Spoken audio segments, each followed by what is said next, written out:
Chris Jagarlamudi and team screen play and produce பண்ணி வி சூரியகுமார் டைரக்ஷனில் சத்யதேவ், கயலானந்தி, வம்சி கிருஷ்ணா, ஹர்ஷ் ரோஷன், பூனம் பாஜ்வா, நாசர், கோட்டா ஜெயராம், ஹரா ஸ்ரீனிவாஸ்லாம் நடிச்சு இப்போ அமேசான் பிரைமில் தமிழ் டப்பிங்கோட ஸ்ட்ரீம் ஆகிட்டு இருக்க தெலுங்கு ஒரிஜினல் ட்ராமா தான் அரேபிய கடலி.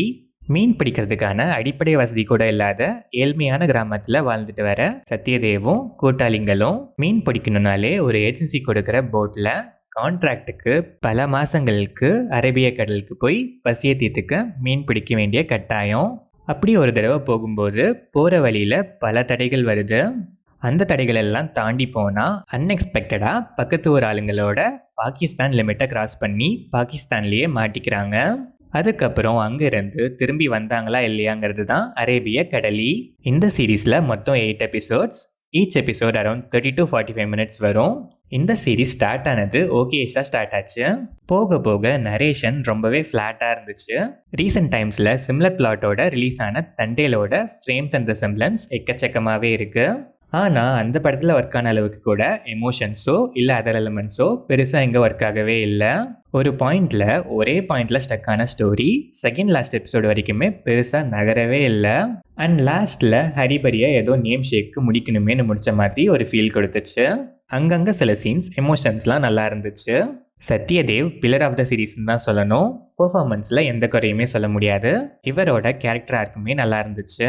கயலானந்தி பேருக்குன்னு சும்மா இல்லாமல் டீசெண்டான ஒரு ரோல்னே சொல்லலாம். பெர்ஃபார்மன்ஸுமே நல்லா இருந்துச்சு. வம்சி கிருஷ்ணா சப்போர்ட்டிங் ஆர்டிஸ்டாக நல்லாவே சப்போர்ட் பண்ணியிருக்காரு. Harsh Roshan limited scope and screen space, டீசெண்டான பெர்ஃபார்மன்ஸ். பூனம் பாஜ்வா பெருசாக ஸ்கோப் இல்லை. நாசர் அப்பப்போ வந்தாலும் நீட் ரோல் அண்ட் பெர்ஃபார்மன்ஸ்.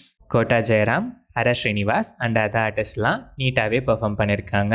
டெக்னிக்கலாக பார்த்தா சினிமாட்டோகிராஃபியில் விஷுவல்ஸ்லாம் டீசெண்டாகவே இருந்துச்சு. விஷுவல்ஸில் விஎஃப்எக்ஸ் கூட டீசென்ட் ரேஞ்ச் தான். பேக்ரவுண்ட் ஸ்கோருமே டீசெண்டாகவே இருந்துச்சு. எடிட்டிங் ஓகே, பட் ஸ்க்ரீன் பிளேவே வீக்காக இருக்கிறதால ட்ராகி ஃபீல். தமிழ் டப்பிங் டீசெண்டாகவே இருந்துச்சு. அடல்ட் கண்டென்ட்லாம் எதுவும் இல்லை, ஃபேமிலியோடவே பார்க்கலாம். ஓவராலாக பார்த்தா மோரோவர் தண்டேலுக்கு சிமிலரான கண்டென்ட் தான், பட் ப்ரெசன்டேஷன் ரொம்பவே சொதப்பல்னு தான் சொல்லணும். நிறைய இடங்களில் எமோஷ்னலாக சிம்பத்தி மட்டும் க்ரியேட் பண்ணி ஸ்டோரியில் ஒரு மூமெண்ட் கூட இல்லாமல் கொண்டு போக ட்ரை பண்ணியிருக்காங்க. அது எனக்கு அவ்வளோவா ஒர்க் ஆகவே இல்லை. சத்யதேவ், கயலானந்தி அண்ட் ஒரு சில ஆர்டிஸ்டோட பெர்ஃபார்மன்ஸ், சில நல்ல எமோஷனல் மூமெண்ட்ஸ் தவிர பெருசாக எந்த ப்ளஸஸுமே இல்லாத ஒரு பிலோ ஆவரேஜான ட்ராமா சீரீஸ் தான் இந்த அரேபிய கடலி. எவ்வளோ போர் அடித்தாலும் பரவாயில்ல, கம்மியாக இருக்க இந்த ஒரு சில ப்ளஸ் பாயிண்ட்ஸ்க்காக மட்டும் நான் பார்ப்பேங்கிற மைண்ட் செட்டில் இருக்க ஆடியன்ஸ் ஒன்ஸ் வேணும்னா இந்த அரேபிய கடலில் நீந்தலாம்.